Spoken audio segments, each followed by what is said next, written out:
Radio Pays, en partenariat avec Aldis, vous propose le Zoom. Aldis, l'énergie aux couleurs de la Guyane.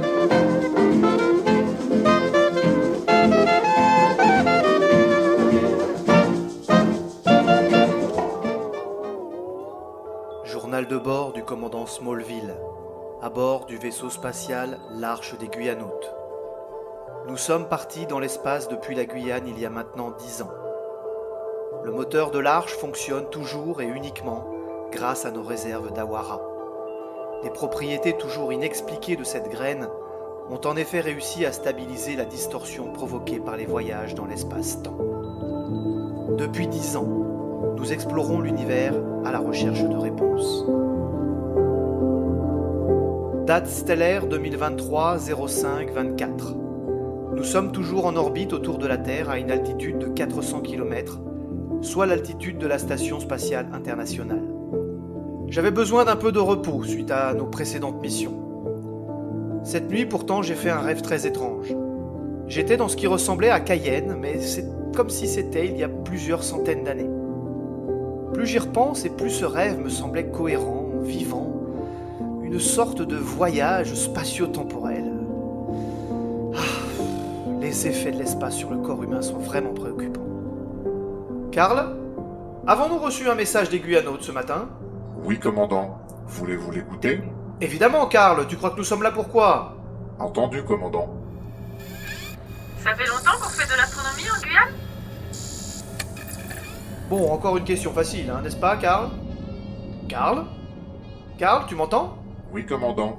Je disais que c'était une question facile. On n'a jamais fait d'astronomie en Guyane, on lance des fusées, c'est tout.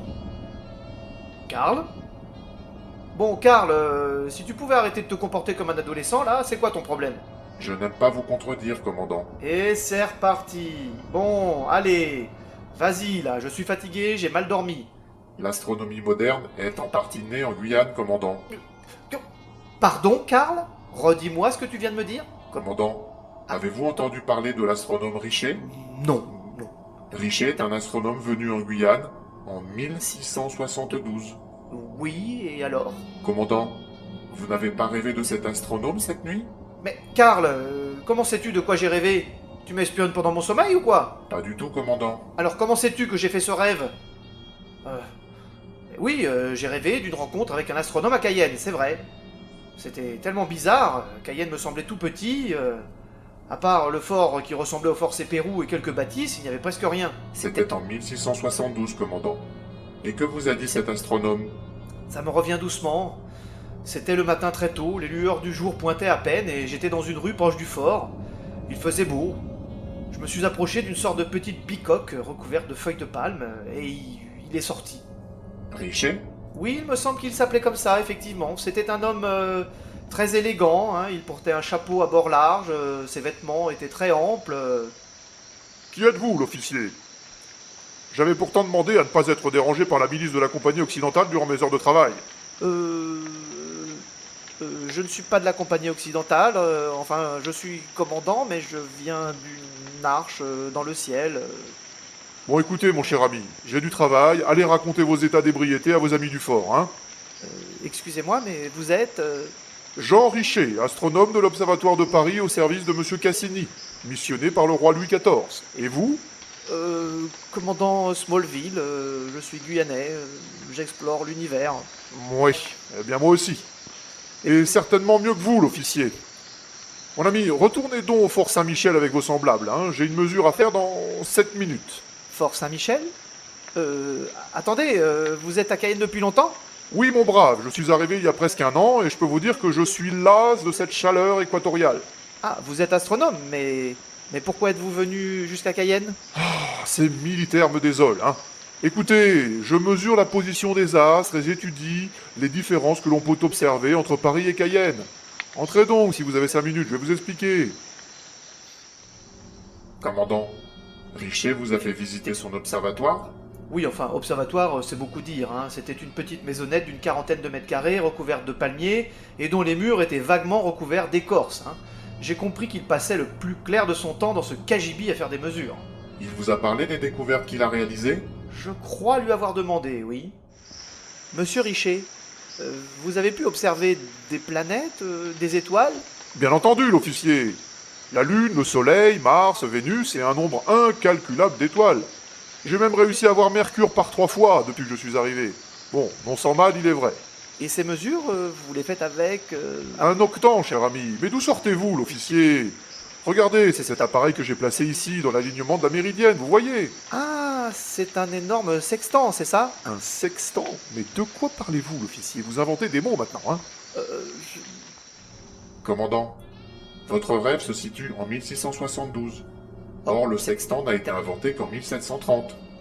Richet utilisait un appareil appelé l'octant qui lui ressemblait, mais qui était beaucoup plus massif. Oui, bon, moi, je n'étais pas censé savoir, hein. Ensuite, si je me souviens bien, nous avons parlé de ces horloges, il y en avait 2. Et aussi étonnant que cela puisse paraître, ils mesuraient le temps avec ces appareils totalement démodés, hein. Commandant, C'est... ces horloges à pendule étaient déjà très précises, et Richet a justement observé quelque chose d'inattendu en Guyane. Ah oui, Vous ne vous rappelez pas de ce qu'il vous a dit dans votre rêve? peut-être, vaguement... Tenez, l'officier, vous voyez cette horloge à pendule? C'est l'horloger du roi lui-même qui me l'a construit. Waouh! Eh bien, vous voyez, ici à Cayenne, j'ai dû raccourcir la pendule de 3 mm. Et vous savez pourquoi? Non, elle prenait trop de place? Concentrez-vous, l'officier. Vous voyez bien que notre planète, la Terre, est une sphère parfaite, n'est-ce pas? Oui. Eh bien, c'est faux. Elle est légèrement aplatie au pôle. Et c'est grâce à ces 2 horloges que je viens de le prouver. Ah, avec ces horloges? Et comment avez-vous fait? Bien, écoutez, à Cayenne, nous sommes proches de l'équateur, n'est-ce pas? Oui, Eh bien, si la Terre est légèrement aplatie, comme un pamplemousse, par exemple. un Shadek? Oui, c'est cela. Eh bien, sur cette Terre en forme de Shadek, si vous voulez, la gravité est moins forte à l'équateur qu'au pôle, puisque la distance entre le centre de la Terre et la surface est plus élevée à l'équateur. Vous me suivez? Oui. Bien. Mon horloge qui fonctionne avec cette pendule est sensible à la gravité. À mon arrivée, j'ai constaté qu'elle prenait chaque jour environ 3 minutes de retard. J'ai vérifié, revérifié, tous les jours le même décalage. Je l'ai alors raccourci plusieurs fois pour qu'elle accélère, et vous savez quoi? Lorsque j'ai mesuré 3 mm de moins que le réglage à Paris, elle ne se décalait plus. Elle indiquait l'heure sans aucune erreur. Extraordinaire, n'est-ce pas? Incroyable, mais... Eh bien, si le pendule doit être raccourci, c'est que la gravité est moins forte ici qu'en Europe. Et donc que nous sommes plus loin du centre de la Terre. Donc que la Terre est légèrement aplatie. Élémentaire, voyez-vous? Vous rendez-vous compte de l'impact que cette découverte aura à Paris? Le Richer, il était totalement illuminé, hein. Il m'a même dit qu'avec ses travaux, il allait pouvoir mesurer la distance Terre-Mars. Il était complètement fou, hein, n'est-ce pas? Au contraire, Richet a fait un travail en Guyane que l'ensemble des astronomes qui ont suivi ont utilisé. Son collègue, Cassini de l'Observatoire de Paris, a effectivement pris des mesures de la position de Mars depuis Paris au même moment que Richet en Guyane. Les différences d'angle ont permis de faire un calcul relativement simple, permettant de déterminer la distance entre la Terre et Mars. C'est bien grâce aux travaux de Richet en Guyane que de nombreuses connaissances de l'univers sont parvenues jusqu'à nous. Mais alors, la Guyane, nous sommes à l'origine de découvertes astronomiques. Tout à fait, commandant. C'est tout de même incroyable qu'on n'en ait jamais parlé de ce personnage et de cette histoire. Il y a aujourd'hui une plaque commémorative à Cayenne qui parle de cette expédition. Ah oui, et où ça? Route de Montabo, à l'entrée d'un organisme de recherche. Ah, comme quoi? Allez Karl, lance l'enregistrement automatique du rapport de mission. La Guyane a participé depuis le XVIIe siècle aux recherches en astronomie. Jean Richer viendra notamment réaliser des mesures à Cayenne qui serviront de référence pour l'astronomie moderne. La forme de la Terre, la distance Terre-Mars seront notamment déterminées et confirmées grâce aux mesures faites en Guyane en 1672. La Guyane est donc bel et bien un territoire fondamental pour l'astronomie, et depuis longtemps. Communication terminée. Karl, tu peux envoyer ce message au centre de contrôle pour nos amis de Cayenne. Journal de bord du commandant Smallville. À bord du vaisseau spatial l'Arche des Guyanotes. Depuis 10 ans, nous explorons l'univers à la recherche de réponses.